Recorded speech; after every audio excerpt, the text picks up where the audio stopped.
It was a typical evening when I first realized something was wrong. The house was quiet, but a strange unease lingered in the air. I had been at work all day, and the moment I stepped inside, I could feel the tension thickening. My husband, Sam, was sitting in the living room, flipping through his phone. My mother-in-law, Karen, was nowhere in sight. I had learned to expect her presence, often hovering like a shadow, though it was usually in the background, unnoticed. I had been planning to spend some time with Sam, but that plan quickly faded when I walked past my bedroom. The door was slightly ajar, and the mess inside was far beyond anything I would ever leave. Clothes were strewn across the floor, books scattered on the bed, and papers were piled on the desk. It wasn't just a mess. It looked like someone had been rummaging through my things. It didn't take long for me to realize that someone had intentionally gone through my room. I didn't need to guess who. As I stepped closer, my heart sank. I could already feel the pit forming in my stomach.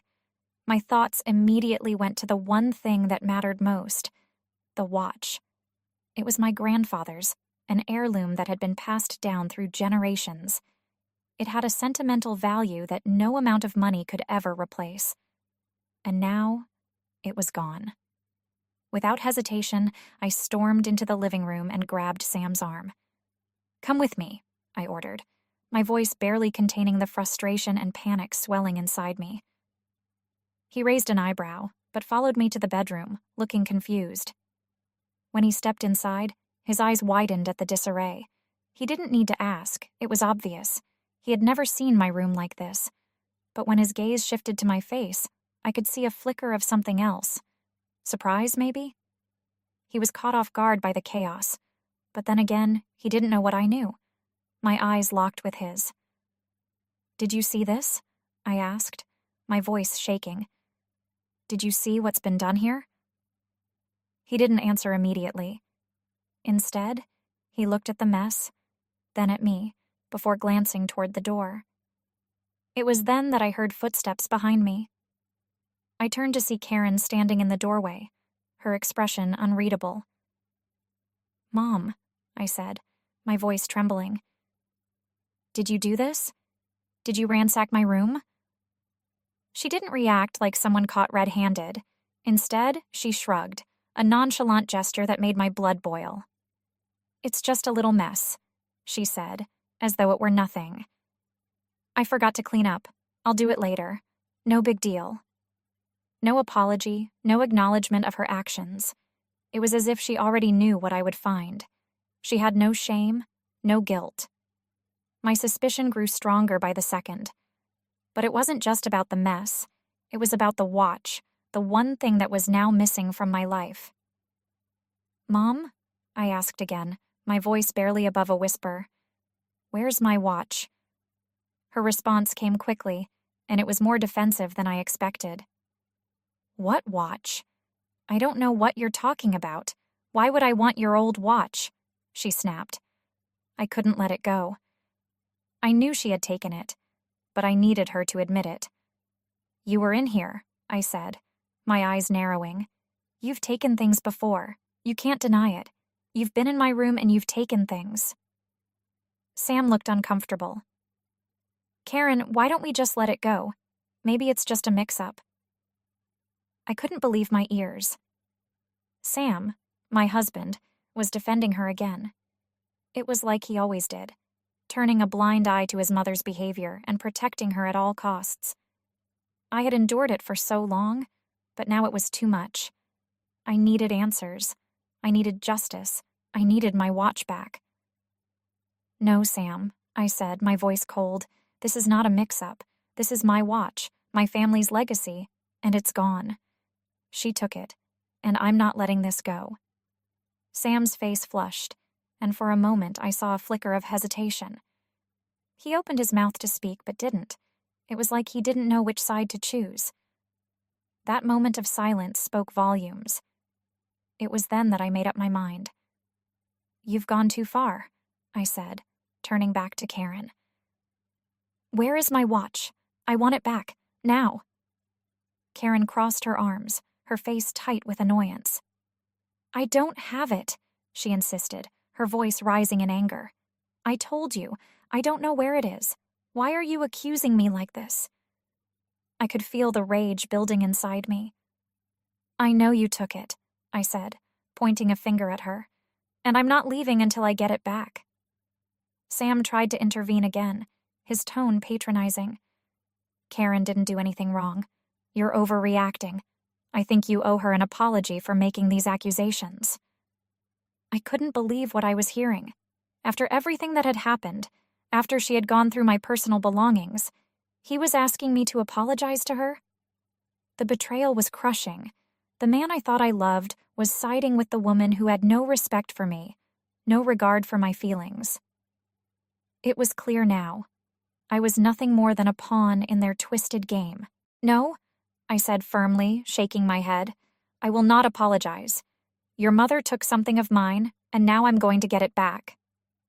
As the tension in the room thickened, Karen suddenly shifted her stance. She seemed to shrink into herself, as if the walls were closing in on her. Her bravado faltered, and for the first time I saw a hint of guilt on her face. Fine, she said, her voice trembling. I borrowed it. Borrowed it? I asked, incredulous. You took it without asking. You didn't borrow anything. You stole it. She shifted uncomfortably. Okay, maybe I took it, she admitted. But it's just a watch. What's the big deal? You're making a mountain out of a molehill. I was furious. She had no concept of the value this watch held, not just in terms of money, but in sentiment. It was my grandfather's, the only thing I had left of him after he passed. I couldn't just let it go. I stared at her, resolute. Where is it? I asked again. I want it back. Karen hesitated for a moment, and then, in a burst of guilt and panic, she blurted out, I sold it. I froze. What? I sold it, she repeated, looking at the ground. I didn't think it was worth that much, but I needed the money. My heart sank. How much did you sell it for? 20,000, she muttered, her voice barely audible. $20,000. The amount didn't matter. It was the principle. She had stolen from me and sold something priceless for a fraction of its worth. I was sickened by her lack of remorse. Where did you sell it? I demanded. Where is it? She shook her head. I can't give you that. It's gone. I spent most of the money already. I could feel the anger rise in me, but I kept my composure. I had a plan. If you can't give me the money or the watch, then I'm calling the police. Karen's face drained of color.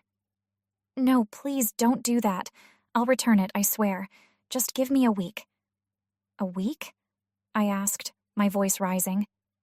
I can't wait a week. That watch is irreplaceable. I want it now. Karen's panic was evident. I don't have the money to get it back. It's too late. I already spent most of it. I took a deep breath, then made my decision. I walked over to the phone and dialed the police. My hands shook as I reported the theft.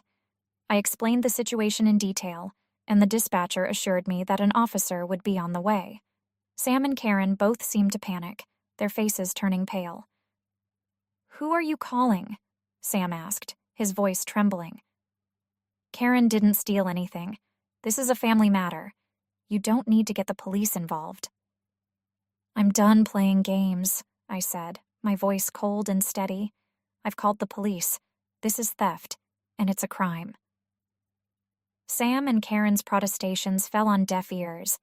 The police arrived within the hour, and after reviewing the evidence, the mess in my room, the recorded conversation, and Karen's admission, they took her into custody. Sam tried to defend her, but it was clear there was nothing he could do. I went to the pawn shop where Karen had sold the watch. There, I found the footage confirming her guilt.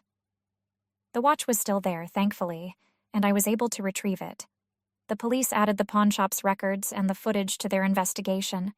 Karen was charged with theft, and Sam, unable to escape the fallout, had to bear the consequences of his mother's actions. My heart ached as I watched Sam, his face contorted in frustration and defeat. But as much as I felt sorrow for him, I knew I had done the right thing.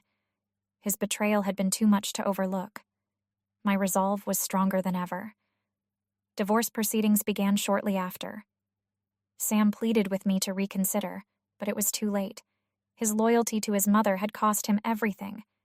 It took time, but I finally moved on. I enjoyed my freedom, my independence, and the peace that came with it. The watch was back in my possession, and I could finally say I had reclaimed my life. My future was mine to shape, and I had no intention of letting anyone take that from me again. Friend's sister lied that I got her pregnant. My parents disowned me. Now the truth's out and they're begging. All right, so here's the deal. My life turned into a complete mess about a year ago, and I've got to get this off my chest. I never thought I'd be here sharing this on Reddit, but I guess that's what happens when your family goes nuts, and you're left standing there like, how did this even happen? Anyway, let me start from the beginning because, trust me, this is one of those situations where you're just like, seriously, what the hell? So, my buddy Dave has a sister, Jenny. I've known them both for years. We all grew up in the same neighborhood, hung out sometimes. Nothing major, right? Jenny was always kind of different. I don't want to sound mean or anything, but she had some mental health stuff going on. I'm not privy to all the details, and honestly, it wasn't my business. Dave never talked much about it, and I didn't pry. But everyone knew Jenny had her struggles. Anyway, about a year ago, out of nowhere, Jenny hits me up and says she's pregnant. Okay, cool, right? Except for one tiny detail. She tells me I'm the dad. And at that moment, I swear, my brain just short-circuited. I was like, wait, what? Now let me be crystal clear about this. I've never even hugged Jenny, let alone been, intimate with her. Not even once. So, for her to come at me with this wild accusation, I couldn't even process it. I told her straight up, Jenny, I don't know what you're talking about, but there's no way I'm the father. We've never been close like that.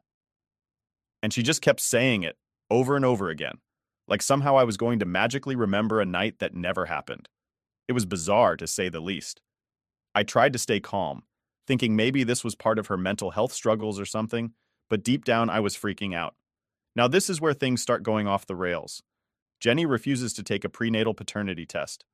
I'm sitting there thinking, if you're so sure it's my kid, why wouldn't you just take the test and prove it? But she wouldn't budge. She kept saying stuff like, you need to be there for your child, and you're abandoning us before the baby's even born. It was guilt trip city, and I wasn't buying it. So I made it clear. If she wasn't going to take the test, I wasn't going to sign anything. I wasn't about to get legally tied to a kid that wasn't mine. Simple, right? I thought that would be the end of it. Boy, was I wrong. Cue the family drama. A few weeks after that, my parents find out. Now, I love my parents, but they have this whole traditional values thing going on. And the second they hear about the situation, they lose it. Like, completely lose it. They're calling me names, saying I'm a deadbeat and a disgrace. And I'm just standing there trying to get a word in, but they're not listening. I told them, Mom, Dad, this isn't my kid. Jenny's just making stuff up. But they weren't having it. It's like once they got it in their heads that I was responsible for this baby, they couldn't shake it. There were a lot of nasty arguments after that. Things were said that I probably can't take back. And honestly, I'm still mad about it. My parents kept pushing me to do the right thing and step up as a father, even though I kept telling them it wasn't my kid. It didn't matter to them. In their eyes, I was already guilty. They said they didn't raise me to be some kind of deadbeat, and they couldn't believe I would deny my own child. Here's where things get even crazier. I wasn't even in the same state when Jenny would have gotten pregnant. That's right, she was staying at a friend's place for an entire month when she supposedly conceived. I brought this up to my parents, and they just brushed it off. People make mistakes, they said. Yeah, well, this wasn't just a mistake. This was a full-blown accusation that could wreck my life. Fast forward to about 6 months into Jenny's pregnancy. By this point, the whole family has turned against me. Every family dinner, every phone call, every text. It's all about how I need to man up and take responsibility for this baby. I was losing my mind. It was like I was in some nightmare, and no matter what I said or did, nobody believed me. My friends were mostly on my side, thankfully, but even a couple of them started questioning things like, are you sure, man? Maybe you don't remember something? Finally, my parents dropped the ultimate bomb on me. If I don't step up and act like a father, they're cutting me out of their lives, disowning me, kicking me to the curb. At first, I thought they were bluffing, but nope, they were dead serious. They told me flat out that if I didn't go along with this, I was no longer welcome in the family. And sure enough, when I didn't cave, they disowned me. Let me tell you, that hurt. I was pissed off, confused, and just plain hurt. These were the people who raised me, who were supposed to have my back, and they chose to believe someone else over me. My own family threw me out like I didn't matter. It was brutal. Things got even weirder after the baby was born. My mom was there at the hospital playing the role of proud grandma. I didn't even know until later. Jenny still wouldn't take the paternity test, so I had to go through some legal stuff to get it done. When the results came in, guess what? Not my kid. 0% chance I was the father. And as soon as I got that paper in my hand, I felt this wave of relief and anger all at once. I sent the results to my parents thinking, finally they'll see the truth. They'll realize they were wrong and everything will go back to normal. Nope. Instead, they started blowing up my phone with apologies, offers of money, and begging me to forgive them. My dad even sent me a few $100 in the mail like that was going to fix things. But here's the thing, I kept the money. Yeah, I took it. I felt like they owed me for all the crap they put me through. But forgive them? No way. I made it clear that if they were willing to disown me over something like this, I wasn't going to risk opening myself up to that kind of betrayal again. Most of my friends were on my side, but a few, along with my therapist, started saying things like, maybe you should give them another chance. They're your parents after all. And I get it. I really do. But how do you just forgive someone who was ready to throw you away so easily? How do you trust someone who believed a lie over their own child? That's where I'm at now. Stuck between knowing I did nothing wrong and wondering if I should even bother trying to fix things with my family. But every time I think about it, I remember how quickly they turned on me, and I can't shake the feeling that they failed me when I needed them the most. All right, so after everything that went down with my parents and Jenny's baby drama, you'd think things would calm down, right? Nope. Life had other plans for me. If anything, the whole mess just kept spiraling. You'd think proving I wasn't the dad would have been the end of it, but man, I wish it was that simple. Turns out, when people don't want to admit they messed up, they'll do anything to avoid taking responsibility.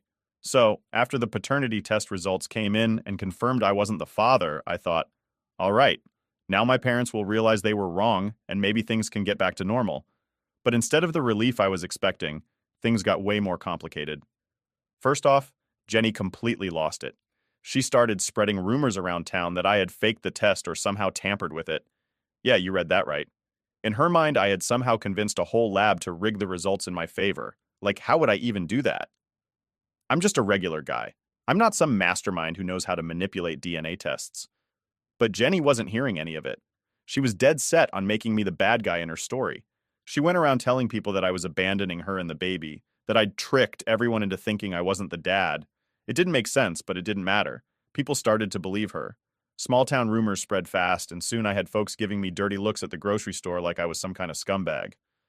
I even had people straight up confront me, asking why I wasn't stepping up to take care of my kid. It was infuriating. I had the test results to prove I wasn't the father, but no one seemed to care. Jenny was out there playing the victim, and I was getting blamed for something I had no part in. I'd never felt so helpless in my life. It's one thing when your family turns on you, but when the whole town starts thinking you're the bad guy, that hits different. And my parents? Well, they were still trying to play nice, but it was clear they didn't know how to handle the situation either. My mom kept calling, leaving these long emotional voicemails about how she just wanted her family back together. She didn't even address what had happened. She just wanted to sweep everything under the rug like nothing had ever gone down. She even suggested I come over for dinner, like that was going to magically fix all the damage they'd done. It wasn't just awkward, it was insulting. After everything they'd put me through, they thought a few family dinners and some fake smiles would make it all okay. No apology, no acknowledgement of how badly they messed up. Just, let's move on. It was like they didn't even realize how much trust they had shattered. And that's the thing. Once trust is broken like that, it's not something you can just patch up with a meal and a hug. It takes real work, real effort to rebuild, and they weren't even willing to admit they were wrong. The kicker came when my dad tried to bribe me. He straight up sent me an email offering to buy me a new car if I would come back to the family. Like, what? They think they can just buy my forgiveness?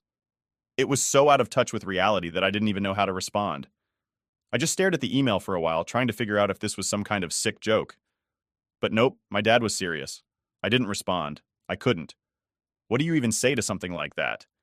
They didn't care about fixing things the right way. They just wanted me back in their lives because it was convenient for them.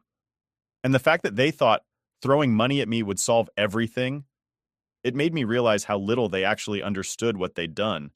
But the worst part came later, when I found out Jenny had started reaching out to people I knew, trying to drag them into her drama. She even contacted my ex-girlfriend, Samantha, and tried to convince her that I was this terrible person who had abandoned his kid. Sam and I hadn't spoken in years, but out of the blue, I get a text from her saying, "We need to talk." At first, I had no idea what she was talking about, but when she explained that Jenny had been messaging her, trying to stir up old drama, I just about lost it. I called Jenny and told her to stop. I was done with the games, done with the lies, and I wasn't going to let her drag my friends and exes into her mess. But she just laughed and hung up on me. It was like talking to a wall. She was so wrapped up in her fantasy world that nothing I said would get through to her. At this point, I was seriously considering getting a lawyer involved. I didn't want to take it that far, but what choice did I have? Jenny was out here ruining my reputation. My parents were enabling her behavior, and I felt like I had no one in my corner. My closest friends supported me, sure, but even they didn't know the full extent of how bad things had gotten. Eventually, I had to make a decision. I couldn't keep living in this constant state of stress, waiting for the next rumor to pop up or the next crazy accusation to come my way. I decided to cut ties completely, not just with Jenny, but with my parents too. It wasn't easy. It sucked, actually, but I knew I couldn't keep letting them drag me down. I wrote my parents a long email explaining everything, how I felt betrayed, how they had failed me, how I couldn't trust them anymore. I didn't sugarcoat anything. I told them straight up that I wasn't ready to forgive them, and I didn't know if I ever would be. I told them that if they wanted any chance at a relationship with me in the future, they'd have to start by actually apologizing and taking responsibility for their actions. No more pretending everything was fine, no more sweeping things under the rug. As for Jenny, I blocked her on everything. I couldn't deal with her manipulations anymore. She wasn't my problem, and I wasn't going to let her keep dragging me into her mess. I even had to tell Dave, her brother, that I couldn't be around his family for a while. That was tough because Dave's always been a good friend, but I had to put my own well-being first. It's been a few months since I cut them off, and honestly, it's been a relief. Sure, there are days when I feel guilty or second-guess myself, but overall, I know I made the right call. Sometimes you have to walk away, even when it's hard. And yeah, it's messy and complicated, but at least now I'm not constantly looking over my shoulder, waiting for the next disaster to hit. I can finally breathe again. But man, if you told me a year ago that this is where I'd end up, I never would have believed you. Life's funny like that, I guess. Update 1. Alright, so here's where things get even weirder. I thought cutting ties with Jenny and my parents would be the end of the chaos. Like I figured once I removed them from my life, everything would calm down and I could move on. But of course, things don't work out that easily. Cutting them off? That was just the beginning of a whole new mess. A couple of weeks after I sent that email to my parents and blocked Jenny, I get this unexpected message from an old high school friend, Mike. We hadn't talked in years, but out of nowhere, he's asking if I'm doing okay. At first I'm thinking, okay, that's random, but then he tells me that my parents reached out to him. Now, Mike and I weren't even that close back in the day, so for my parents to contact him, that was a huge red flag. Apparently, they'd been going around trying to get people to talk to me on their behalf. I'm talking old friends, distant relatives, even people I barely know. They were telling everyone that I was in a bad place and that they were worried about me. It was like they were trying to make me seem like the one who was unstable. And the worst part? They were framing the whole thing as if I was the one who needed to apologize for cutting them off. Mike was cool about it. He knew something was up and wanted to give me a heads up, but it didn't stop there. Over the next few days, I started getting messages from all sorts of people. People I hadn't spoken to in years. People I'd only met a few times. They were all saying the same thing. Your parents are really worried about you. Or, you should give them another chance. It was insane. They had somehow convinced all these people that I was the bad guy in this situation, that I had gone off the rails and needed to make amends. I couldn't believe it. Here I was, just trying to move on with my life, and my parents were out here doing a full-on PR campaign, trying to make me look like the villain. I felt like I was in some kind of weird alternate reality where nothing made sense. No matter how much I tried to stay away from the drama, it just kept finding its way back to me. The final straw came when they reached out to my boss. Yeah, you heard that right. My parents called my job. I don't even know how they got the number, but they somehow tracked down my boss's contact info and called the office, telling him they were concerned about me and that I wasn't in the right headspace. Can you imagine how humiliating that was? My boss pulled me into his office one day, looking all serious, and asked if everything was okay at home. I was stunned. I didn't even know what to say at first. Like, what do you say when your boss is asking if your parents think you've gone off the deep end? I explained the whole situation to him, and luckily, He was super understanding about it. He even apologized for bringing it up, but man, the damage was done. My own parents were out there trying to mess with my job now. It felt like they were determined to ruin everything for me, just because I wouldn't bend to their will. After that, I had no choice. I went to a lawyer and started the process of getting a restraining order against them. I didn't want to take things that far, but what choice did I have? They were messing with my career, my friends, my peace of mind. I had to protect myself, even if it meant legally cutting them off.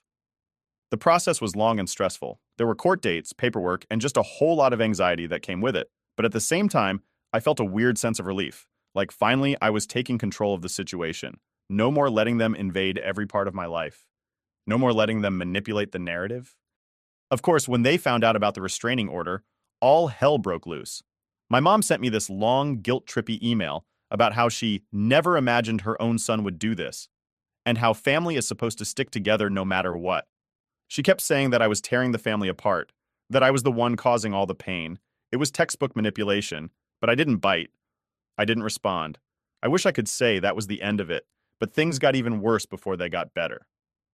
One day I came home from work to find my car vandalized. Someone had keyed the word liar into the side of it. I had no proof it was my parents, but come on, who else would it be? I hadn't told anyone about the restraining order except for a few close friends.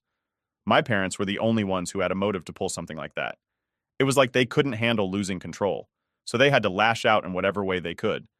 I filed a police report, but nothing ever came of it. Just another reminder that even when you try to do things the right way, sometimes the people who are supposed to love you the most can turn into your worst enemies. I started parking my car at a friend's house after that, just to be safe. I couldn't take any more chances. I even installed security cameras around my apartment, just in case they tried something else. It felt like I was living in a constant state of paranoia, always waiting for the next shoe to drop. But eventually, things started to calm down. The restraining order went through, and my parents were officially barred from contacting me or coming anywhere near my home or workplace. It was a huge weight off my shoulders. For the first time in what felt like forever, I could finally breathe. It's been a few months now, and I'm still picking up the pieces. I had to do a lot of damage control with my friends and coworkers, explaining the whole situation to them and making sure they knew the truth. Most of them were supportive, but a few were skeptical, like, "Are you sure your parents would really go that far?" I get it. It's hard to believe. But when you've lived through it, you know how far some people will go when they feel like they're losing control. Looking back, I never imagined things would get this bad. It's crazy how quickly family can turn on you when you refuse to play by their rules.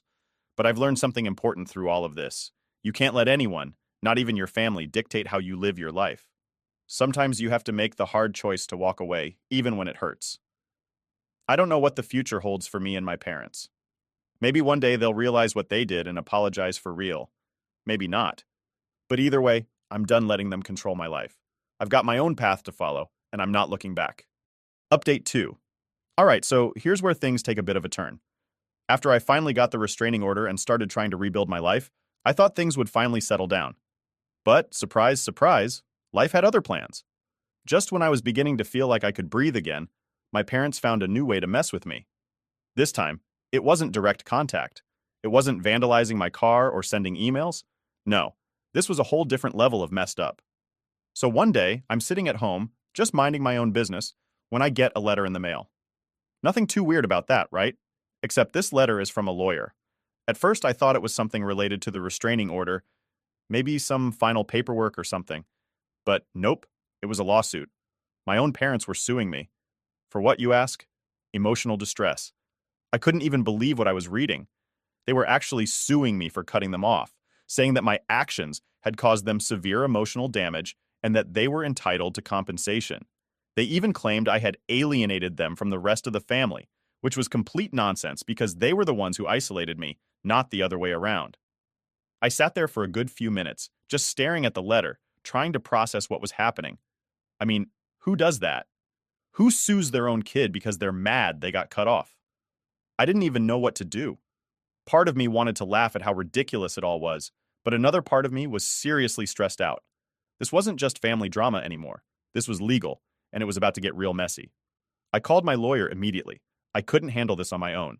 She was just as shocked as I was. She'd seen plenty of messy family cases, but suing your own kid for emotional distress? That was new even for her. We went over the details of the lawsuit, and while most of it was clearly bogus, I knew we couldn't just ignore it. They were serious, and that meant I had to fight back. The next few weeks were a blur of meetings, phone calls, and stress. I had to gather all the evidence of everything that had happened: the paternity test results, the restraining order, the harassment I'd been dealing with. My lawyer was confident we could win, but it still felt surreal that it had come to this. My own parents were trying to drag me through the mud in court, all because I refused to let them control me anymore. But here's the thing: they didn't stop at just the lawsuit. Oh no, they had to take it a step further. They started reaching out to other family members, trying to turn them against me. I started getting messages from aunts, uncles, cousins, all people I hadn't heard from in years. They were all saying the same thing: why can't you just make peace with your parents? Or, family is everything. You're being selfish. It was like they'd been brainwashed into thinking I was the villain in all of this. I was furious. Not just at my parents, but at the whole situation. It felt like no matter what I did, no matter how much I tried to protect myself, they always found a way to twist the narrative and make me look like the bad guy. I mean, how do you explain to someone who's only hearing one side of the story that your parents are suing you for emotional distress because you enforced boundaries? It got to the point where I had to cut off even more people. I blocked family members, unfriended people on social media, and just shut down any connection to that side of my life. It wasn't because I didn't care about them, I did, but I couldn't keep explaining myself over and over again to people who had already made up their minds. It was exhausting, and I was done trying to justify my decisions to people who weren't willing to see the bigger picture. Eventually, the court date rolled around. I showed up with my lawyer, prepared for whatever nonsense they were going to throw at me. And let me tell you, it was a circus. My parents had this whole sob story lined up about how they'd always been there for me, how they'd tried to help me through tough times, and how I had cruelly cut them off without reason. They painted themselves as the victims in all of this, which was honestly impressive considering they were the ones who disowned me in the first place. But my lawyer wasn't having it. She tore their arguments apart piece by piece, showing the judge all the evidence of their harassment, the restraining order, the paternity test, everything. It was brutal, and by the end of it, you could see the judge wasn't buying their story. The judge ruled in my favor, obviously. The lawsuit was thrown out, and my parents were ordered to pay my legal fees, which was a small victory in the grand scheme of things. But even though I won, it didn't feel like a victory. It felt like I had just barely escaped a nightmare, and there was still so much fallout to deal with. After the case, my parents tried one last-ditch effort to get back into my life.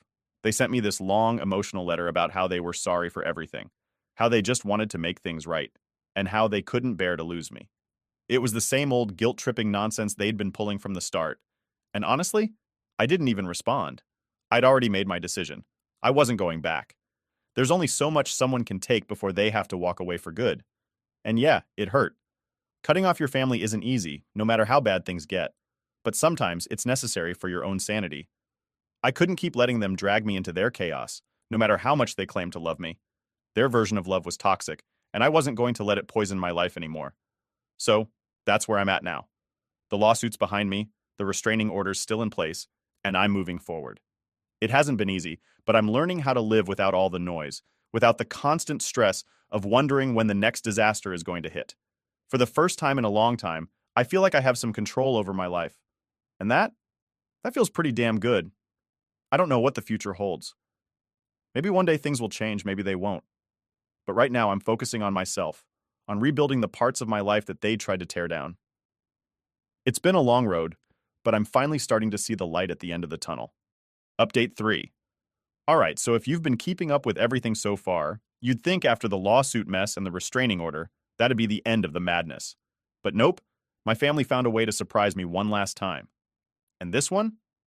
Honestly, it left me shaking my head because I didn't think they could sink any lower. But here we are. So, a couple of months after the court ruled in my favor, things had finally started to calm down. I had cut ties with everyone causing me stress, and for the first time in what felt like forever, I could actually focus on rebuilding my life. No random messages from old friends, no letters from lawyers, just peace. Or at least, that's what I thought. One day, I'm out running some errands, just doing normal stuff like grocery shopping, when I bump into my cousin Melissa. Now, Melissa and I hadn't talked much during all this drama. We were never super close growing up, but we'd always gotten along. So when I saw her, I figured, why not say hi? We ended up chatting for a bit, and at first it was pretty normal.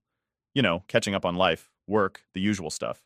But then, out of nowhere, she hits me with, "Hey, did you hear what your parents are planning?" I froze. "Planning?" I asked, suddenly feeling that familiar pit in my stomach. Melissa looked a little uncomfortable, like she wasn't sure if she should even be telling me. But she sighed and went on, "Yeah, they're throwing a big family reunion next month. Apparently, they've been telling everyone they're hoping it'll be a reconciliation thing between you and them." I couldn't believe it. They were seriously planning some kind of ambush reunion to try and force me back into the family? I asked Melissa for more details, and it turned out they were inviting everyone: distant relatives, family friends, people I hadn't seen in years. And the kicker? They'd been telling everyone that I'd be there, acting like I was in on this whole thing. I was furious. I hadn't agreed to anything, and now they were setting me up to look like the bad guy if I didn't show up. It was another classic move from my parents: manipulate the situation, make me look like the villain, and try to guilt trip me into doing what they wanted. I thanked Melissa for letting me know and told her straight up that I wasn't going. She understood, but even she seemed a little torn, like she was buying into my parents' "we just want to fix things" narrative. I could see it in her face.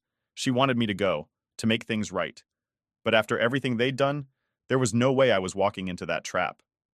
I went home that night and thought long and hard about what to do. I knew I wasn't going to the reunion, but part of me felt like I needed to say something. I couldn't just ignore this. So I decided to send one final message to my parents, laying everything out once and for all. The next morning, I sat down and wrote them an email. It wasn't long, but it was direct. I told them that I knew about the reunion and that I wasn't coming. I made it clear that I didn't want to be a part of any reconciliation that was being forced on me, especially not in front of a crowd of people. I told them that if they really cared about fixing things, they'd have to start by respecting my boundaries. And until they could do that, there was nothing more to talk about. I didn't expect a response, and honestly, I didn't need one. I just needed to set the record straight one last time. But of course, my parents couldn't just let it go. A few days later, my dad called me. I didn't pick up, but he left this long, rambling voicemail about how I was tearing the family apart, and how this reunion was supposed to be a fresh start for all of us. He even tried to guilt me by saying, "Your grandparents would be so disappointed in how you're handling this." That voicemail hit me hard, not because I believed it, but because it reminded me of all the times my parents had used guilt and manipulation to get their way. They'd pull any card they could to make me feel like I was the problem, even if it meant dragging my grandparents into it. People who had always been supportive of me, by the way. It was like they couldn't accept that maybe, just maybe, they were the ones who needed to take a long, hard look at themselves. I didn't respond to the voicemail. What was the point? I'd said my piece, and I wasn't going to let them pull me back into their drama. But that didn't mean it didn't weigh on me. For days after that, I kept thinking about the reunion, about all the relatives who were going to be there, thinking I was just refusing to make peace. I wondered how many of them actually knew the full story, how many were getting the twisted version my parents were feeding them. The reunion came and went, and I didn't hear a word from my parents afterward. I saw some photos on Facebook: happy faces, family hugs, the whole deal. My parents were smiling, acting like everything was fine, like they hadn't just spent the last year trying to destroy my life. It was weird, seeing them like that, pretending everything was perfect. But I guess that's what they were always good at: pretending. A few weeks later, I ran into Melissa again, and she told me the reunion had been awkward. Apparently, a lot of people had expected me to show up, and when I didn't, there were some uncomfortable conversations. My parents had tried to explain my absence, but from what Melissa said, it didn't go over well. A few relatives even started questioning why I wasn't there and why my parents hadn't been more honest about the whole situation. I guess not everyone was buying their story after all, and that, I guess, is where things stand now. I've managed to distance myself from the drama, but I know it's always lurking there, just beneath the surface. My parents will probably never admit they were wrong, and I've accepted that. I can't change them. But what I can do is protect myself, keep building my life without their influence, and focus on the people who actually care about me for real. It's been a long road, and I'm not going to lie, it still hurts sometimes. Cutting off your family isn't easy, and there are days when I wonder if I did the right thing. But deep down, I know I had to. I had to choose myself, my mental health, and my own future over the toxic cycle they kept trying to drag me into. So yeah, that's the end of this wild ride. Maybe one day things will change, maybe they won't. But either way, I'm done letting my family control my life. I've got my own path to walk now, and for the first time in a long time, I'm walking it on my own terms. I refused to babysit my golden stepsister's kids, and my dad threatened to cut me off. So, my childhood? Yeah, it was pretty rough. I know a lot of people say that, but honestly, looking back, I don't know how I dealt with all of it. My parents split when I was 10, which was already a nightmare, but it got way worse after that. My dad, Brian, didn't stay single for long. Before I could even process the divorce, he was already seeing this woman named Susan. I remember when he first told me about her. He acted like it was no big deal, like, hey, I've met someone, we're serious. And then a few months later, boom, wedding bells. It was so fast. I don't even think I had time to really understand what was happening. One minute, it was just me and him, and the next, Susan was moving in. And suddenly I had a stepsister, Melissa, who was 2 years younger than me. Now I know what you're thinking. Great, a new family, right? Except it wasn't like that at all. From the moment they moved in, it felt like I didn't exist anymore. Melissa? She became the star of the show. It was almost like as soon as Susan and Melissa showed up, I was pushed to the side. My dad treated Melissa like she was the greatest thing that ever happened to him. And trust me, she knew it. Melissa was the type of person who always got her way. If she wanted something, my dad would bend over backward to get it for her. New clothes, trips to the mall, special dinners. Meanwhile, I was lucky if I got a good job when I brought home straight A's. It was like I wasn't even there most of the time. One time, I remember I asked my dad if we could go to this amusement park I loved. We hadn't done anything together in a while, and I thought maybe it'd be a good way to bond, you know? He said, maybe, which I thought was promising. But guess what? That same weekend, he took Melissa to some fancy art exhibit because she suddenly decided she was into painting. It didn't matter that we had plans. If Melissa wanted something, that was the priority. It wasn't just the little things either. My whole teenage years were spent watching Melissa get everything handed to her while I had to fend for myself. I can't even count how many times I asked my dad for help with something, only to hear, ask Susan, or why can't you be more like Melissa? That last one really stung. And it wasn't just my dad either. Susan was just as bad. She acted like Melissa was some sort of perfect angel who could do no wrong. Meanwhile, I couldn't catch a break. If I did anything slightly wrong, like getting home late from school or leaving my room messy, Susan would act like it was the end of the world. But if Melissa did the same thing, no big deal. Oh, she's just expressing herself, Susan would say. It was so frustrating. The favoritism was real, and everyone knew it. I'd hear my friends say stuff like, wow, your stepsister really gets everything, huh? Yeah, no kidding. I was living it. But what really sucked was that no one in my family seemed to care. My dad would just shrug it off whenever I tried to bring it up. And Susan? She'd just give me some fake smile and say, we're all family here. Sure didn't feel like family to me. By the time I turned 16, I was pretty much done with all of it. Melissa had fully cemented herself as the golden child, and I'd come to accept that nothing I did was ever going to change that. I still tried, though. I tried talking to my dad about how I felt like I was being ignored. I remember sitting him down one night and telling him how much it hurt to see him always choosing Melissa over me. His response? He looked at me like I was being overdramatic and said, Melissa's had a tough time adjusting, Rachel. You need to be more patient. More patient? I'd been patient for 6 years, watching as my dad bent over backward for her while I was left to fend for myself. I just wanted him to understand how much it hurt, but he wasn't hearing it. So I started distancing myself. I figured if I wasn't going to get attention from my dad, I might as well stop trying. I focused on school, kept my head down, and made my own plans. By the time I graduated high school, I was ready to get out of there. College was my escape. I moved out at 18, and honestly, I was just relieved to get away from that house. It felt like a fresh start. I could finally live my life without constantly being compared to Melissa, or feeling like I didn't matter.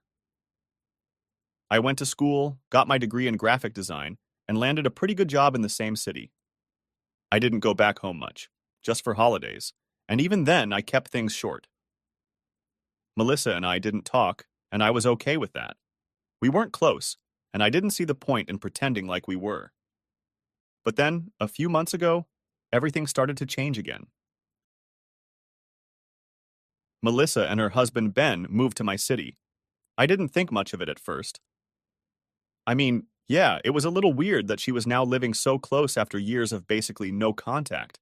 But I figured whatever. Our lives don't have to intersect just because we're in the same place. A couple of weeks after they settled in, Melissa called me up and asked for a favor. She wanted me to help them get familiar with the area, show them around, maybe help with the move. And since I'm not a total jerk, I agreed. I mean, I didn't want to, but I felt like it was the right thing to do. So I took a few days and showed them around. Took them to some good neighborhoods, pointed out places they might like for groceries, schools, and all that stuff. It was fine. Awkward, but fine. After that, I thought I was done. Like, okay, I've helped, now we can go back to our own lives. Nope. About a week later, Melissa started texting me, asking for help with the kids. At first, it was small stuff. Hey, can you watch Olivia for an hour while I run to the store? Or, can you take Max for a bit so I can unpack? Stuff like that. I figured, okay, it's just temporary while they get settled, so I said yes. Then it started happening more. It went from once or twice a week to almost every day. And it wasn't just an hour here and there. She'd drop the kids off at my place for hours, and then I'd be stuck entertaining them while she was out doing who knows what. Now, don't get me wrong. I love Olivia and Max. They're sweet kids, but I'm not exactly a kid person. And honestly, I'm not that great with kids. I never wanted to be someone's personal babysitter, you know? I have my own life. I work from home as a graphic designer, so I'm busy during the day, and by the time I'm done, I just want to relax. But instead of getting that time to myself, I was suddenly babysitting her kids almost every night. The worst part? She didn't even ask nicely after a while. It went from, hey, can you help out? To just dropping the kids off at my door and leaving. Sometimes she wouldn't even tell me when she'd be back. I'd just be sitting there with two kids, trying to figure out how to keep them entertained, waiting for her to show up. It was so frustrating. At first, I tried to give her the benefit of the doubt. Maybe she was overwhelmed. Moving to a new city with two young kids isn't easy. But then I realized she was just taking advantage of me. Like, if it was a real emergency, okay, I get it. But most of the time, it wasn't. She'd say she had errands to run, but I knew she was just meeting up with friends or doing stuff she could easily do with the kids. One day, I straight up told her, Melissa, you need to hire a babysitter. I can't keep doing this. She just brushed me off like it wasn't a big deal. It's just for a little while, she'd say. Or, I don't trust anyone else with the kids yet. It was always something. And of course, she'd hit me with the "we're family" card, like that automatically made it okay for her to dump her kids on me whenever she felt like it. I was starting to get really pissed off, but I didn't want to start a huge fight. I kept thinking, okay, just ride it out. Maybe she'll back off. Spoiler, she didn't. One Friday night, things hit a breaking point. I had plans with my friends to celebrate Katie's promotion. It was a big deal, and I was really looking forward to it. I had told Melissa earlier that day that I couldn't babysit that night. I made it super clear. She said, no problem, so I thought, great, maybe this will finally give her a wake-up call. Fast forward to 6 p.m., I'm getting ready to head out the door when I hear a knock. I open it, and guess who's standing there with two kids? Yep, Melissa. She didn't even wait for me to say anything. She just hands me Olivia and Max, says something about being late, and rushes off. I didn't even have a chance to argue. I tried calling her, of course. Nothing. I called Ben too, but he didn't pick up either. So there I was, stuck with her kids, and my night was completely ruined. I was furious. I couldn't believe she had just completely ignored what I said. Like, she knew I had plans. I had told her. But she didn't care. I ended up texting my friends to let them know I wasn't coming, and I spent the rest of the night babysitting two kids who were already cranky and tired. When Melissa finally came back around 9 or 10 p.m., I was ready to explode. I told her this couldn't keep happening, that she needed to find someone else to help her out. She looked at me like I was the one being unreasonable. We're family, she said again. Like that was supposed to magically make everything okay. I told her straight up, just because we're family doesn't mean I have to drop everything to help you. I have my own life too. She seemed shocked, like she couldn't believe I was actually standing up for myself. She got defensive, of course. Said I was being selfish, that I should be helping her out more because she's new in town and doesn't know anyone else. But I wasn't having it. I told her I wasn't her free babysitter and that if she needed help, she needed to hire someone. I think she expected me to back down or apologize, but I didn't. I was done being taken advantage of. I was done feeling like my time didn't matter. Melissa left in a huff, and I thought maybe that would be the end of it. But nope. Things were about to get even worse. A few days after I told Melissa off, I was just trying to get back to my normal routine, focus on work, and put the whole thing behind me. I wasn't looking to start any drama, but of course, drama came to find me anyway. It was a Thursday afternoon when Melissa called. She didn't even start with hello. Instead, she jumped straight to, "I can't believe how selfish you're being." Just like that. I didn't even get a chance to say anything before she started going off about how she needed me to help with the kids and how she was going through a rough time.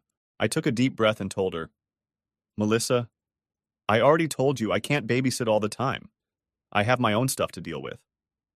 And I thought that was it. Like, end of conversation, right? Wrong. She started going on and on about how I should care more because we're family and how it's not fair for her to juggle everything on her own. At this point, I'm thinking, is she even hearing me? I tried once again to explain that I can't drop everything just because she needs someone to watch the kids. I told her it's not my responsibility and she needs to figure out her own childcare situation. You'd think she'd get it by now, but nope. Instead, she flips out and starts crying, saying I'm abandoning her when she needs help the most. It was like talking to a brick wall. And the worst part? After she hung up, I thought that was the end of it. But then my dad called. Now let me tell you something about my dad. He's always been kind of blind when it comes to Melissa. It's like she can do no wrong in his eyes. And I've always had to deal with being second best. But this phone call? This one took the cake. So my phone rings, and I see it's my dad. I figure he's calling to check in or something, maybe calm the situation down. But as soon as I pick up, I can tell from his tone that something's off. "Rachel," he says, "we need to talk about what's been going on with Melissa." I roll my eyes, already knowing where this is going. "Okay, what's up?" I say, trying to keep my cool. He immediately jumps in, saying how upset Melissa is, and how she's been struggling with the move and the kids, and that I should be more understanding. He's talking like Melissa's some kind of saint who's just overwhelmed, and I'm the bad guy for not stepping up. I try to cut in, but he keeps going, saying how disappointed he is in me for not helping out more. I finally get a word in and tell him, "Dad, I have my own life. I can't just drop everything to babysit whenever Melissa wants me to." But he's not having it. He's saying stuff like, "That's what family's for. And you need to be there for your sister." That's when I snapped. I told him, "Melissa's not my responsibility. She's an adult, and if she can't handle her own kids, she needs to figure that out without dragging me into it." I said it calmly, but inside I was boiling. But then my dad hits me with something I wasn't expecting. He says, "If you don't start helping out more, I'm going to cut you off." Now, when I say cut off, it's not like my dad's been paying my bills or anything. I've been self-sufficient since I left for college. But we've always had this kind of unspoken thing where he'd help me out if I ever needed it. He paid for my car insurance, chipped in for my rent when I was struggling after graduation, that kind of stuff. So when he said cut you off, I knew he meant completely. No more help, no more financial support, nothing. At first I was in shock. I couldn't believe he was threatening me like that just because I wouldn't babysit for Melissa. Like, seriously? That's where we're at now? So I said, "Are you really cutting me off over babysitting?" And he didn't hesitate. "If you're not going to help your family, then yes." That's when I lost it. I said, "You know what? Fine, cut me off. I don't need your money. If this is how you're going to treat me, then maybe it's better that we don't talk." He went quiet for a second, like he didn't expect me to actually stand up for myself. But then he just sighed and said, "I'm really disappointed in you, Rachel. You've changed." Changed? I hadn't changed. I'd just finally reached my limit. I'd spent years watching Melissa get everything handed to her while I had to fight for scraps. And now I was being told I was selfish for not wanting to be her free babysitter? I didn't bother arguing anymore. I just said, "I'm done," and hung up. After the call, I felt a mix of things. Part of me was furious. Furious that my dad was so blind to what was happening. Furious that Melissa had manipulated the situation to make me look like the bad guy. But another part of me was just sad. Sad that my dad couldn't see how unfair he was being. Sad that I was losing what little relationship I had with him. I sat there for a while, trying to process everything. I thought about texting Melissa, trying to reason with her, but what was the point? She clearly didn't care about me or my boundaries. She just wanted what she wanted, and if I wasn't willing to give it to her, I was the bad guy. After a while, I decided enough was enough. I wasn't going to let them guilt trip me anymore. If my dad wanted to cut me off, fine. If Melissa wanted to cry about me not being her personal babysitter, she could do that. But I wasn't going to let them walk all over me. I turned off my phone, made myself some dinner, and decided I was done with the drama. If they wanted to talk, they could, but I wasn't going to chase after them. I thought that was the end of it. But of course, things were far from over. The very next day, I got a text from Melissa. It wasn't one of those passive-aggressive messages like she usually sends. Nope, this one was straight-up aggressive. She said something like, "I can't believe you turn your back on your family. You've always been selfish, and now you're showing your true colors. Don't bother coming around if you're not willing to help."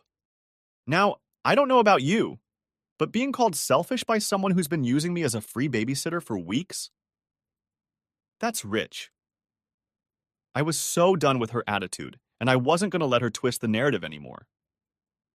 I texted back, telling her straight up, "I've helped you more than enough, and you've done nothing but take advantage of me. I'm not your babysitter. Find someone else." I was pissed, but at the same time, there was this weird sense of relief. Like finally, I was telling her what I should have said a long time ago. No more tiptoeing around her feelings. No more letting her walk all over me. I was done. But then something weird happened. Later that day, I got a call from one of my friends, Jessica. She sounded kind of awkward, like she didn't really want to talk to me about what she was about to say.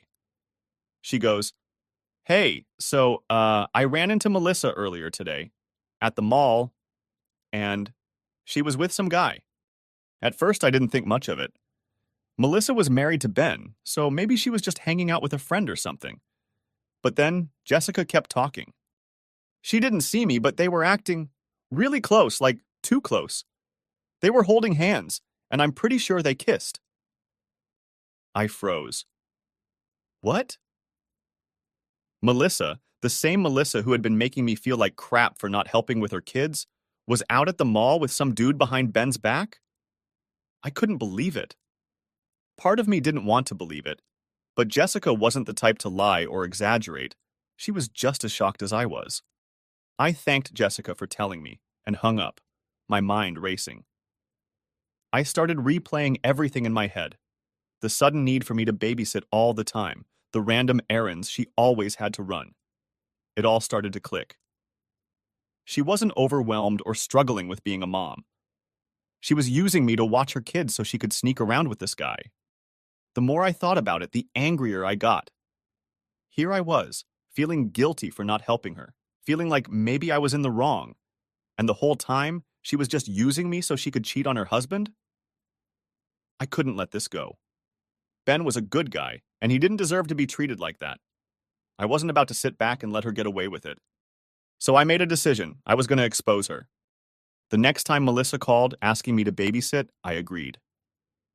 I wanted to catch her in the act, and this seemed like the perfect opportunity. She dropped off Olivia and Max like usual, and I pretended everything was fine. But instead of staying home with the kids, I packed them up in my car and took them to Jessica's place. I knew they'd be safe there for a bit. Then I drove over to the mall where Jessica had seen Melissa and the mystery guy. I parked my car and waited. I didn't have to wait long. About half an hour later, I saw her walking out of the mall, arm in arm with the same guy Jessica had described. They looked way too cozy to be just friends. I snapped a few pictures from my car, enough to show what was going on, and left. I didn't confront her right then. I wanted to do this the right way, not some public scene that would just blow up in my face. When I got home, I sent the pictures to Ben. I didn't sugarcoat anything. I told him what I had found out, how Melissa had been using me to babysit so she could run around with this guy behind his back. It was probably one of the hardest texts I've ever had to send because I knew it was going to destroy him. But he deserved to know the truth. Ben didn't respond right away. I wasn't expecting him to. I couldn't even imagine what he was going through at that moment. I just hoped he didn't try to brush it off or make excuses for her. He was a good guy, and he didn't deserve to be treated like that. A couple of hours later, I finally got a reply. Ben thanked me for telling him. He said he was devastated, but also kind of suspected something was going on. He told me he was going to confront her that night. And oh man, did he confront her. The next morning, I woke up to a flood of texts from Melissa. She was furious. She accused me of ruining her life and sticking my nose where it didn't belong.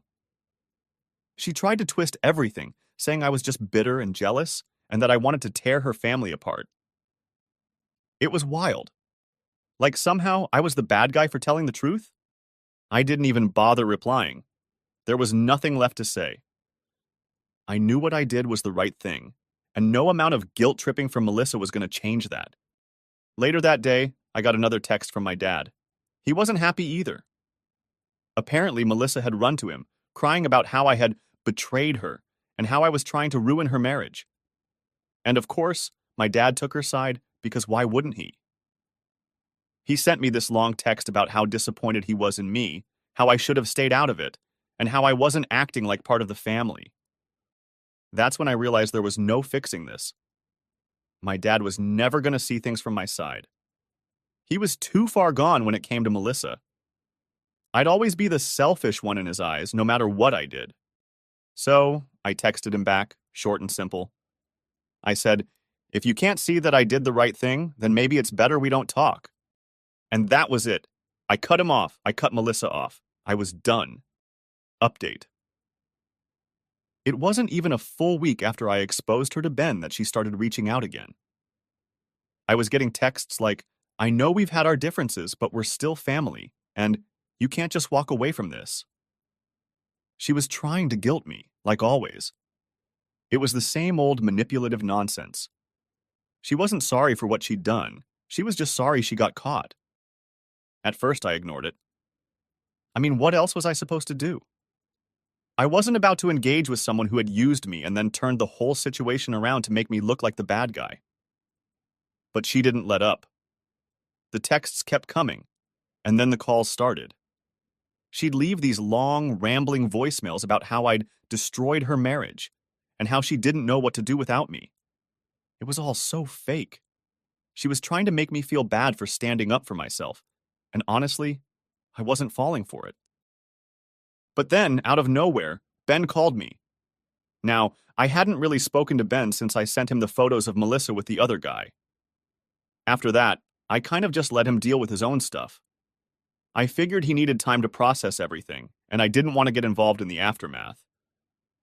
But when I saw his name pop up on my phone, I was kind of nervous. I wasn't sure if he was calling to thank me or if he was going to lash out. So I picked up, and to my surprise, Ben was actually calm, like really calm. He said, "Hey, I just wanted to say thank you." I was kind of thrown off. I didn't know what to expect, but thank you wasn't high on the list. He went on to explain that after I told him about Melissa's affair, he had confronted her, and everything came out. Melissa tried to lie at first, but when he showed her the photos, she couldn't keep up the act anymore. They had a huge fight, obviously, and she admitted to the whole thing. Ben told me he was filing for divorce, and honestly, it was a long time coming. I didn't know what to say. I felt bad for him, but at the same time, I was glad he was finally standing up for himself too. He deserved better than what Melissa had put him through. Ben told me that he was planning to move out of the city, take the kids, and start fresh somewhere else. He didn't want them to be around all the drama, and he didn't trust Melissa to put their needs first. I didn't blame him. After everything she'd done, It was clear she only cared about herself. We talked for a bit longer, and then he said something that stuck with me. "You did the right thing, Rachel. Don't let anyone make you feel otherwise." And honestly, that's exactly what I needed to hear. For so long, I had been doubting myself, wondering if I was the problem, if I was being too harsh. But hearing Ben say that, hearing him thank me for exposing the truth, made me realize I wasn't the villain in this story. I was just someone who had finally had enough. After I hung up with Ben, I felt lighter, like I could finally breathe again. But of course, things weren't completely over. Melissa wasn't done yet. She kept trying to reach out, sending texts, leaving voicemails.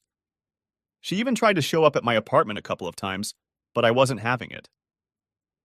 I blocked her number and told the building manager not to let her in.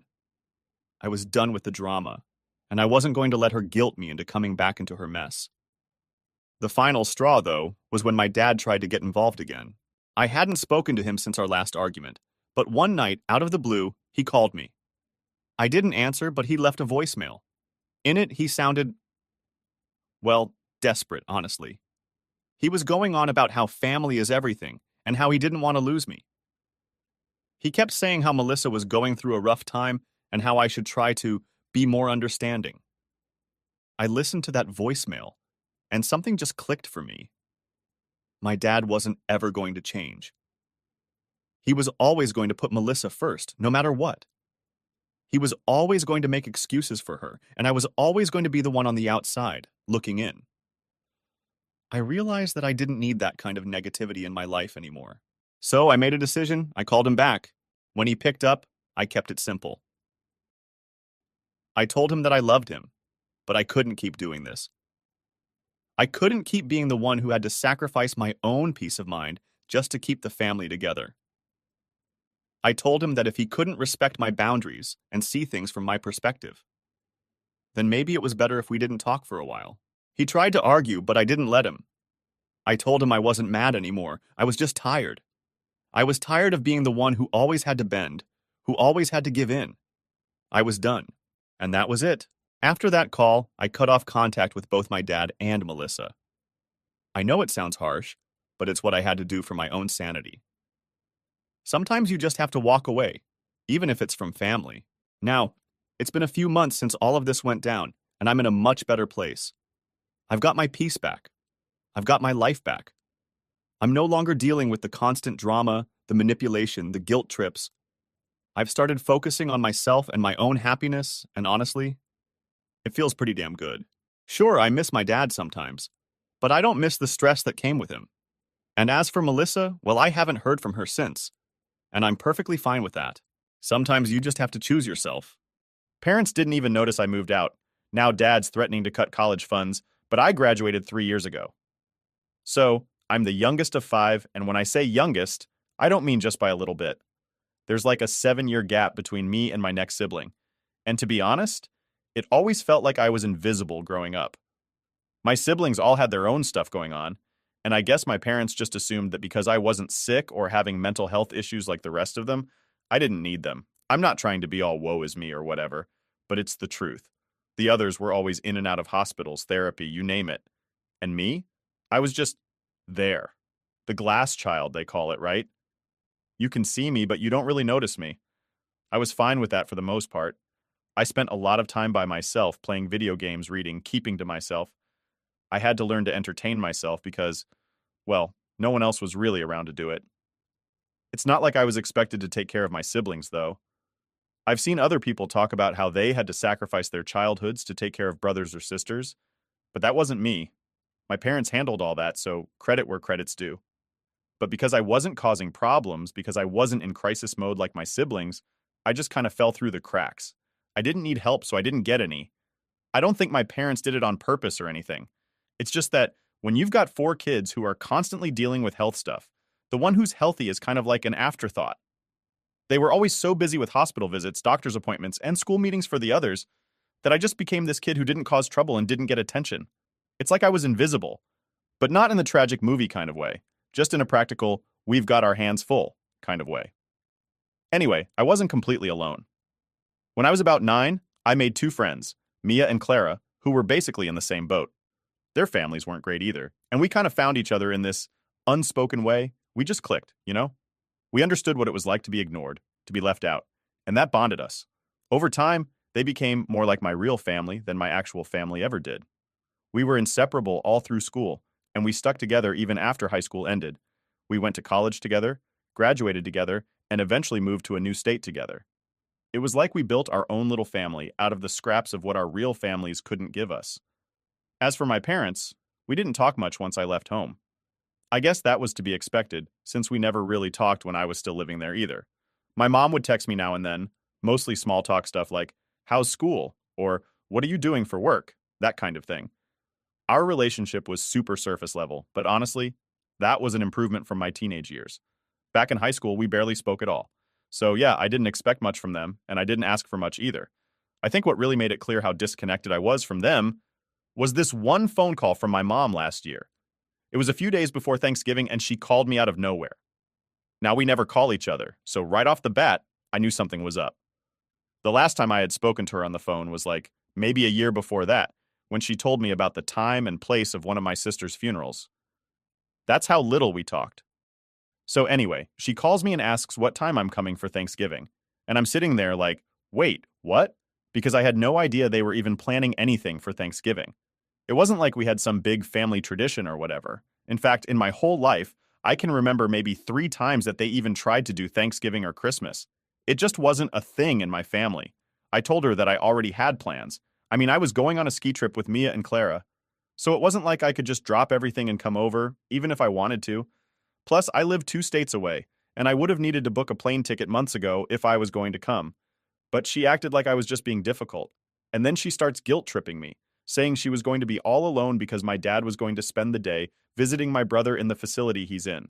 He's like a 2-hour drive from them, so apparently my dad was going to be gone most of the day. I get it, I really do. But she gave me 3 days' notice. 3 days. And I was supposed to just magically show up and make her feel better? I told her I couldn't come, and she got mad, saying I didn't care about the family or some crap like that. I repeated that I already had plans, and she hung up on me. After the call, I sat there for a bit, feeling guilty but also kind of pissed. Like, I hadn't heard from them in forever, and now all of a sudden I'm the bad guy for not coming home for Thanksgiving. I scrolled through our old texts just to make sure I hadn't missed anything, but nope. Nothing about Thanksgiving, nothing about wanting to see me. She just sprung it on me last minute like I was supposed to drop everything and be there. I ended up sending her a text later that night, saying that I had a ski trip booked for Christmas and wouldn't be able to come for that either, but I'd love to catch up with her and Dad after the new year, trying to be nice about it. She didn't reply. A few days after that whole Thanksgiving mess, I was still trying to shake off the weird feeling. You know when something just nags at you and you can't quite figure out why? That's how I felt about the way my mom had tried to make me feel bad for not coming home. Like, she calls me out of nowhere, guilt trips me for not being there, but at the same time, she never actually told me they were doing Thanksgiving. It's like they expected me to be a mind reader or something. But anyway, I had pretty much moved on by then. I was getting ready for my ski trip with Mia and Clara. We'd been planning it for months, and I was super excited. The 3 of us hadn't had a proper vacation in forever, so we were looking forward to just hanging out and relaxing. Then, out of nowhere, I get this text from my dad. Now, my dad almost never texts me, so I figured it was going to be important. But instead of something reasonable, he hits me with, "If you don't come home for Christmas, I'm stopping your college payments." At first, I actually laughed. Like what? I graduated 3 years ago. What payments? It was so out of left field I had to read it twice to make sure I wasn't missing something. I thought maybe he was confused or he was talking about someone else, so I sent him a text back, reminding him that I had already graduated.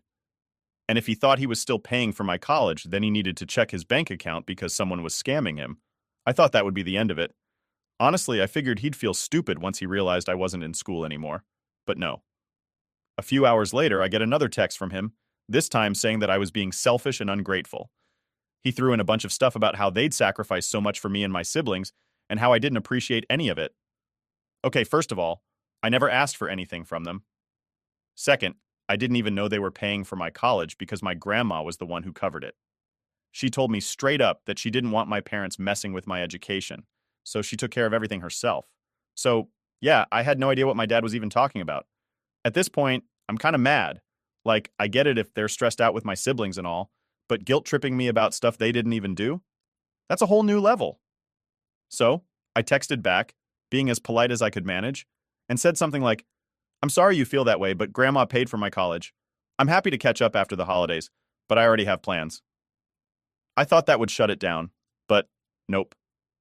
My dad decides to go full drama mode and starts texting me about how I've abandoned the family, how I'm turning my back on them, and that he's done helping me out if I won't make an effort. By this point, I'm just staring at my phone like, what is happening? Abandon the family? I've been living on my own for years and they barely even noticed. And now, all of a sudden, because I won't drop my life and rush back for Christmas, I'm the bad guy? I wanted to just ignore it, but I couldn't stop thinking about it. The more I thought, the more pissed off I got. It's like they hadn't spoken to me in months, hadn't bothered to check in or ask how I was doing, but the second they needed something, it was my responsibility to make everything better. I was supposed to be their backup plan or something. So I called Mia and Clara to vent. They both said the same thing, that it sounded like my parents were just using me as a guilt trip. Mia said that they probably wanted me back home for Christmas so they wouldn't feel bad about themselves, not because they actually wanted to see me. Clara, as usual, didn't hold back and said straight up, "Screw them. You don't owe them anything." I decided to sleep on it and cool off before responding again. But as I'm lying there, my phone buzzes again. It's my dad, but this time the text is short and cold.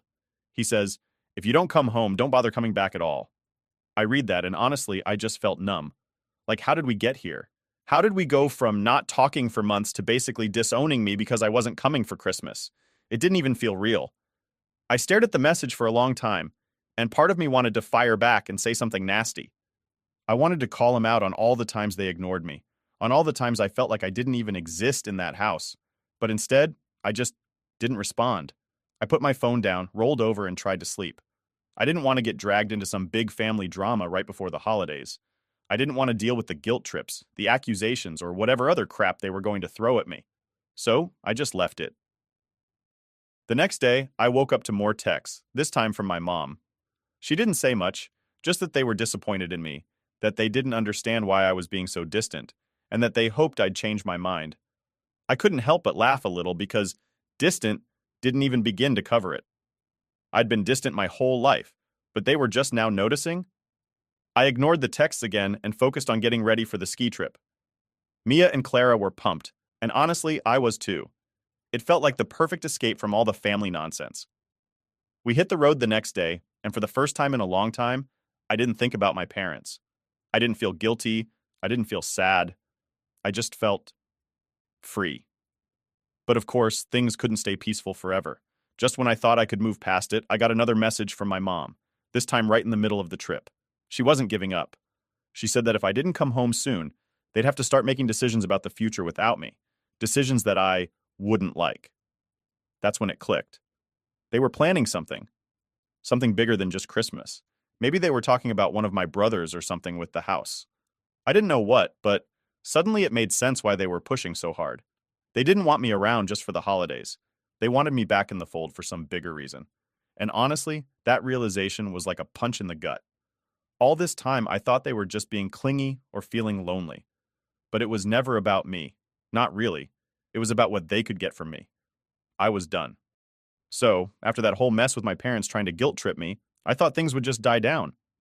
I ignored their texts, went on the ski trip, and tried to focus on the fact that I had my own life, my own plans, and I wasn't going to let them drag me back into their world of guilt and expectations.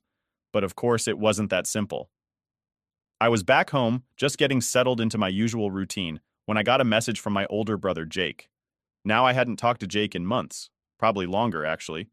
Jake was the one sibling who, when we were growing up, I thought would maybe understand me a little. He wasn't as sick as my other brothers, so I always figured we could have had something more, but he was always too wrapped up in his own life. Whatever. Anyway, seeing his name pop up on my phone surprised me. His message was simple. "Hey, we need to talk." I didn't know what he wanted, but I wasn't in the mood for more family drama. I texted back, "About what?"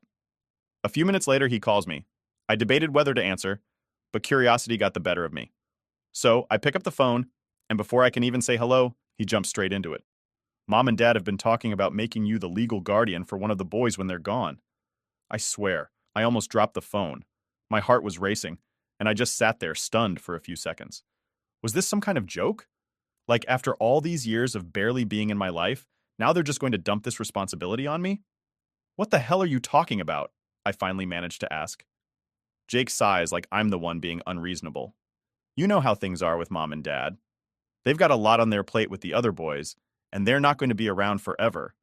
They need to know someone's going to step up and take care of things when they're gone. I could feel my blood boiling. And they think that someone is me? After everything? After all the ignoring and guilt tripping, they just assume I'm going to drop everything and take over their mess? Jake didn't seem to get why I was so upset.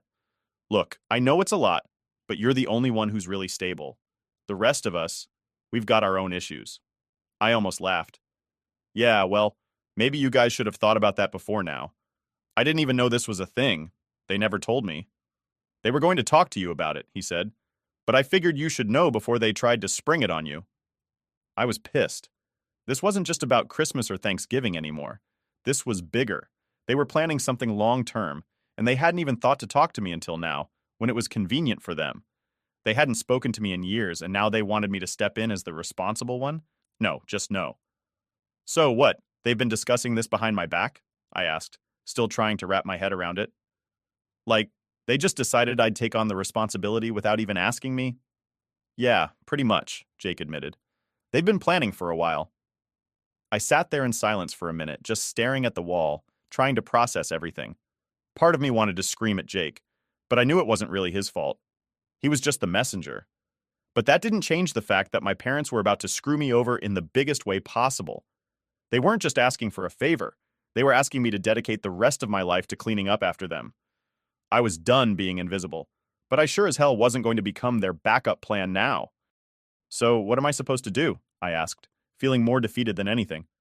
Just drop my whole life and move back home? Give up everything I've worked for? Jake didn't have an answer for that. He tried to talk about how hard things were for our parents, how they were struggling to manage everything with my brother's care, but I didn't care. I'd spent my whole life being pushed aside because I wasn't a problem. Now, they wanted to use me because I was the only one who had my life together? It wasn't fair. I'm not doing it, I said, cutting him off mid-sentence. I'm not going to be their backup. They didn't give a crap about me for the last 25 years, and they sure as hell don't get to make me responsible for everyone now. Jake was silent for a second, then said, I get it, I do. But you're still part of the family. Family? That word made me want to scream. Sure, I was part of the family, but only when it was convenient for them. Only when they needed something. When I was a kid, they didn't care if I was okay or if I needed help. But now that they were scared of what the future held, suddenly I was the one they needed. Tell them I'm not interested, I said, and don't bother calling me about this again. I hung up before Jake could respond, and for a while, I just sat there, staring at the phone, trying to calm down. I felt like my whole life had been leading up to this moment where I'd finally had enough. Enough of the guilt trips, enough of the manipulative texts, enough of being ignored and then used. I wasn't going to be their safety net. A few days passed without any contact from Jake or my parents. It was almost like they were waiting for me to come to my senses, to change my mind and be the good daughter they'd suddenly decided I should be. But I wasn't about to budge. I wasn't going to let them dump their problems on me just because I was the only one left standing. Then, a letter came in the mail. It was from my mom. She hadn't even called. She just sent a letter like we were living in the 1800s or something. The letter was long and rambling, filled with the same guilt-tripping crap I'd heard before. She went on about how much they needed me, how hard things were for them, and how they didn't know what they were going to do if I didn't help. But what really pissed me off was the last part. My mom wrote, "We're not asking for much, Olivia. We just need to know that when we're gone, someone will step up for the family." That's when I realized what this was really about. They didn't care about me. They just cared about making sure their mess was cleaned up after they were gone. They didn't want me back in their lives because they missed me or loved me. They wanted me because I was convenient, because I was the only one who hadn't fallen apart. I crumpled up the letter and threw it in the trash. I was done. Update 1. After that letter from my mom, I thought I had reached my limit. I mean, what else could they throw at me that I hadn't already seen? I was already done with their guilt trips, their manipulations. They're trying to make me responsible for their mess. But of course, I was wrong. It wasn't over. Not even close. A week or two after I trashed the letter, I got another call. This time from a number I didn't recognize. I almost didn't pick up, but something in me was curious. Maybe it was Jake again, or maybe it was one of my parents trying a different number since I'd been ignoring theirs. Either way, I picked up. Hey, Olivia, it's Sarah. Now, Sarah is one of my sisters. We were never really close. I mean, she was always dealing with her own stuff, hospitals, therapists, all of it. I felt bad for her growing up, sure, but I didn't really know her. We were basically strangers living under the same roof. So, hearing from her now, after everything, felt weird. Hey, I said, not sure where this was going. Look, she started. I know things have been kind of rough between you and Mom and Dad, but I really need you to listen to what I'm going to say. I could already feel my stomach sinking. Here it comes, I thought. More guilt. More trying to drag me back in. What is it? I asked, trying to sound neutral, but already bracing myself for whatever crap was coming. She took a deep breath, and then she said, They're not doing well. Like, really not doing well. Dad's health is going downhill fast, and they're freaking out because no one's stepping up to help with the boys. They're scared, Olivia. They don't know what to do.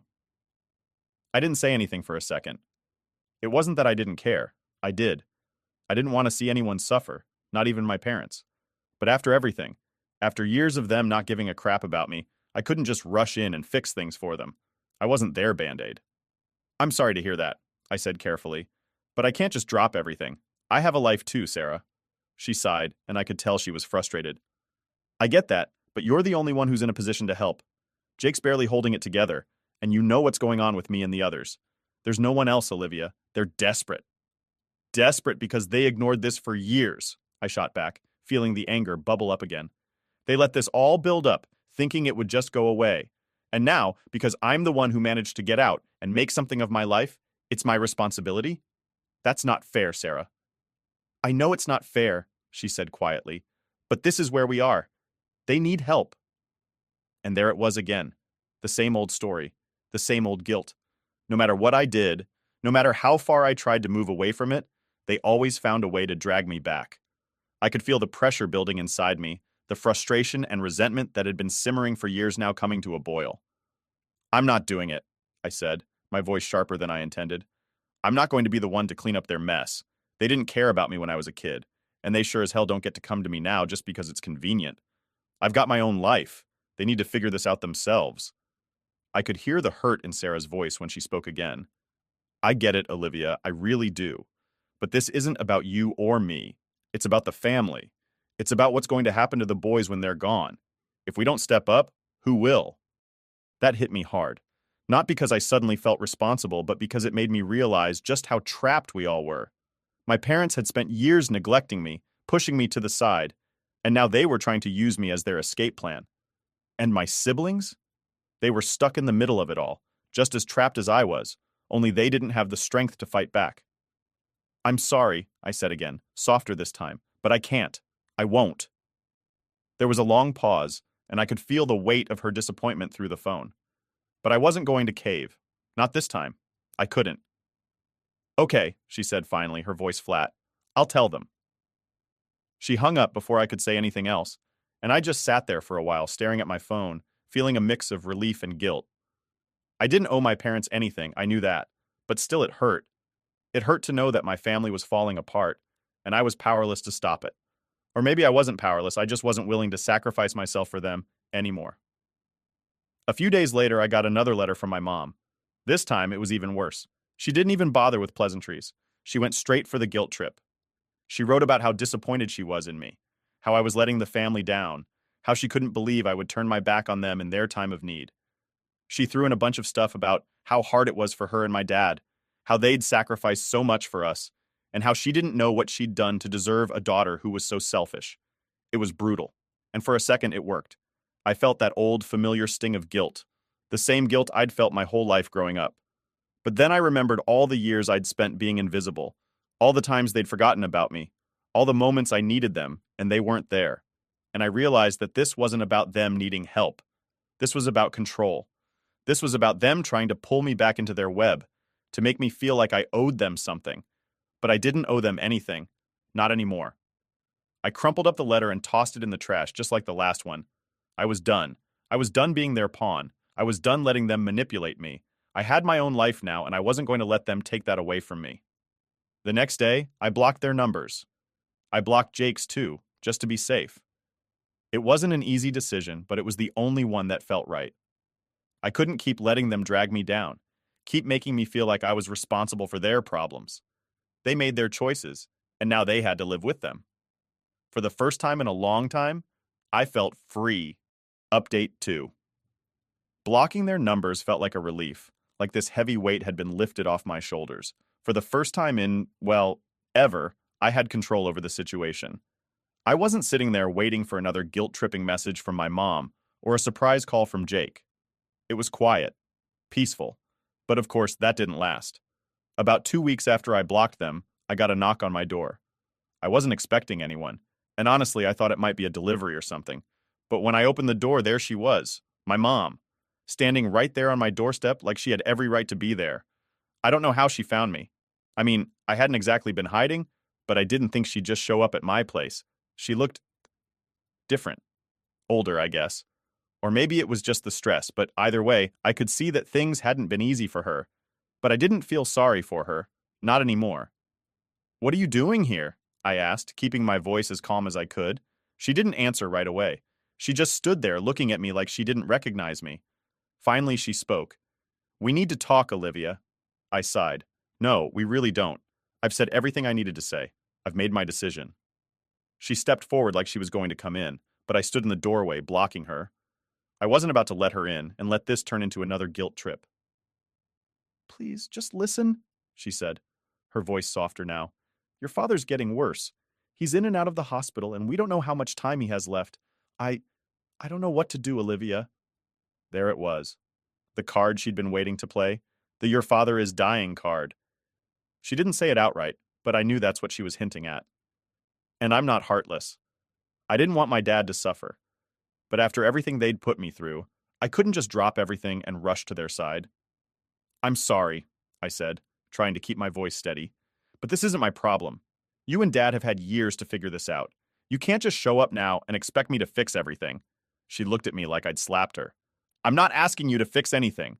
I just need you to be there. For the family." "For the family?" I repeated, almost laughing. "What family? The one that ignored me for 25 years? The one that only talks to me when they need something? That's not a family, Mom. That's just manipulation." Her eyes widened, and for a second, I thought maybe she was going to argue with me.